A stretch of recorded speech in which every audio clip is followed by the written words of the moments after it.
Congressman, this is Scott Lawrence with KFDM KBTV. Thank you for joining us for another edition of Connect to Congress. We appreciate your time.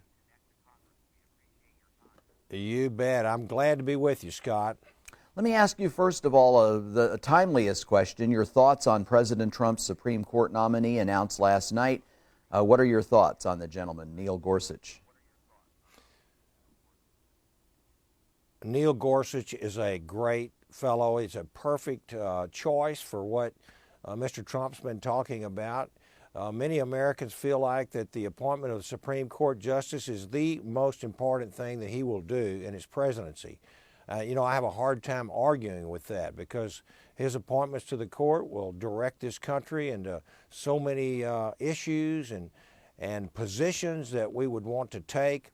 As conservative Republicans, as conservative Americans, we want to see someone on that court that'll be a strict constructionist, a constitutionalist, someone who interprets the law and doesn't actively make law, because this is what we've been seeing out of this past administration, appointing activist judges to the lower courts and two appointments to the Supreme Court as well. And we've seen what happens. We need to stick to the Constitution. And our founding fathers wrote that Constitution as a guide, as a framework for us, and we need to stay with that. And that's why I think that Judge Gorsuch is going to be such a great addition to the court. I expect him to be confirmed very, very quickly.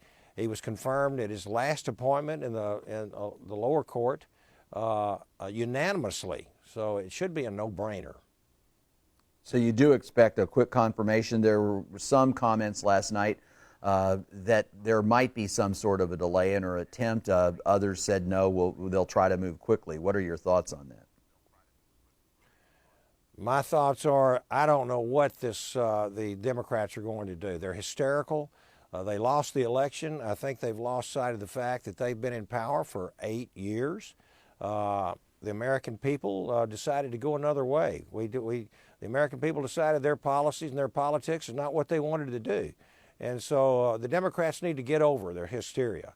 They should ask him the proper questions and confirm this gentleman as soon as possible. And they're holding up a lot of other confirmations of Mr. Trump's cabinet picks as well.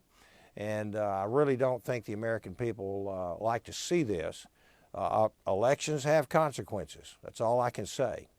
There were some comparisons made. Some have been making comparisons to Justice Scalia, whom he would replace if confirmed. Your thoughts on that analogy? I think, of course, you never know exactly what a gentleman's going to do or someone who's appointed to the court. But his past, some of the things that he's written on the courts, where he's come down on some of these issues, and his interpretations have been strict constructionalism. And so I feel like that he's going to be someone who will interpret the law, not make the law. And we know that he's going to be pro-life, pro-family. He's going to be someone who will watch out for our civil rights and our First, Second Amendments of the U.S. Constitution, the Bill of Rights, that's what I'm trying to say, excuse me. I think we can be comfortable in the fact that he will do a job that will keep America on the right path and take us in a different direction from what we've seen over the last few years. President Trump has taken some heat over some of his executive orders from both parties, particularly the temporary travel ban on people coming into the U.S. from specific countries. Do you believe that backlash against President Trump on the travel ban may be hypocritical, since other presidents, Carter and President Obama, also instituted some visa restrictions during their administrations? Scott, that's obviously you're well versed in this. I think it is hypocritical. It is so over the top hypocritical because President Trump, he's being accused of being unconstitutional, racist, bigoted, misogynist, anti-Muslim, having religious bans, and so on and so forth. Nothing could be further from the truth. As you just said, he's in a line of presidents who have done exactly the same thing. these 7 nations that we're going to have the temporary ban on are less than 10% of what the Muslim world is. There are 46 Muslim nations in the world, a majority Muslim nations. These are 7 of them. And there's nothing in there in these executive orders that precludes any groups from being brought in. It's being done because of a campaign promise, because of the American people's apprehension and fears of national security, of terrorism coming in. We've seen the results of unvetted immigrants coming in, open borders, refugees, our visa program being exploited. Look back. We've got over 3,000 dead Americans since 2001 because of those problems. And the American people voted at the ballot box to change those policies to something that would be a lot more secure. And if you want to be compassionate, and I try to be, I'm a Christian, we can help for every refugee, for example, that we bring into the United States. For the same price, we can help 12 refugees in safe zones near their own homelands. Again, I think it's over the top what we're seeing coming out of the Democrats and some of the mainstream media. There's just a lot of falsehoods, fake news, if you will. And the truth of the matter is, this president made some promises. He was elected, and now he's fulfilling those promises. And I, for one, am very, very happy. And as you know, I've had a couple of bills that I introduced, some as long as a year and a half ago or better, on suspending our refugee program, which is basically a UN-run program, and also deporting criminal aliens who shouldn't be here to begin with. And then, my goodness, when they start committing crimes, murdering people, raping, robbing, etc., it's a no-brainer that these people need to be deported and gotten out of our country. And so for this reason, it is just simply common sense to make these executive orders the way he's doing that. Recently, several young adults and teenagers have broadcast themselves committing suicide on Facebook Live. There are regulations to try to protect viewers from images on television some networks choose to implement, such as a delay during live events. Do you think Facebook and other live streaming platforms should be regulated in order to protect the public as well as protect victims' families from seeing tragedies like these unfold online?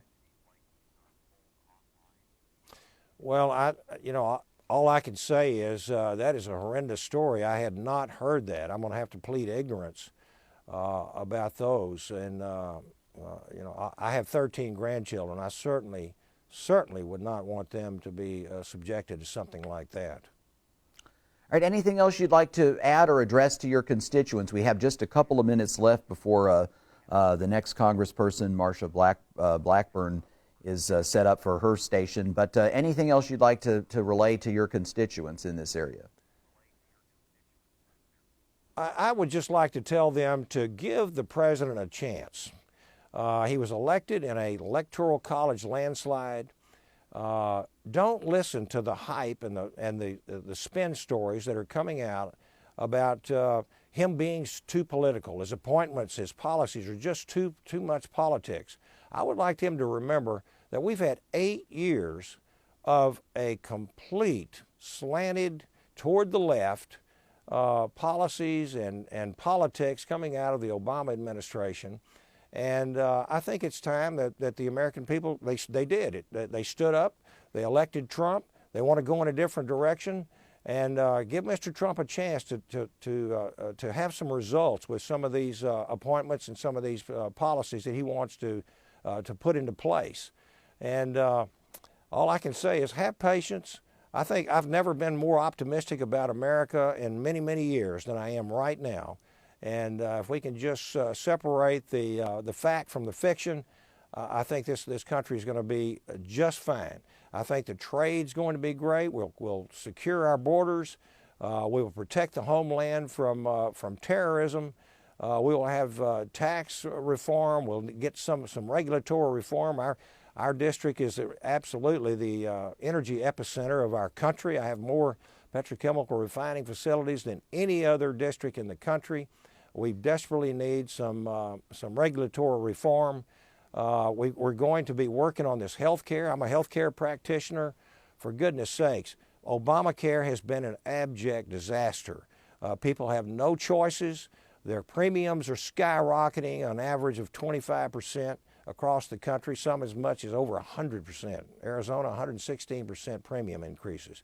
Our deductibles are skyrocketing until we get to the point where even my own children, and I have 5, all grown with families, and some of them are paying what I would call a mortgage payment just for their health care, and their deductibles are so high they cannot even use it. So this is something else. Give Mr. Trump a chance, and we're going to repeal Obamacare and replace it with something good. And I really feel good about the future. And I hope the folks back home feel free to reach out to us at our district offices or up here in Washington. If you have some concern and we can help you with, please do so, because I'm eager to do it. Once again, thank you so much for your time, Congressman Babin. We always appreciate your involvement in our Connect to Congress segments. Thank you so much. Thank you, Scott. Have a good day. You too.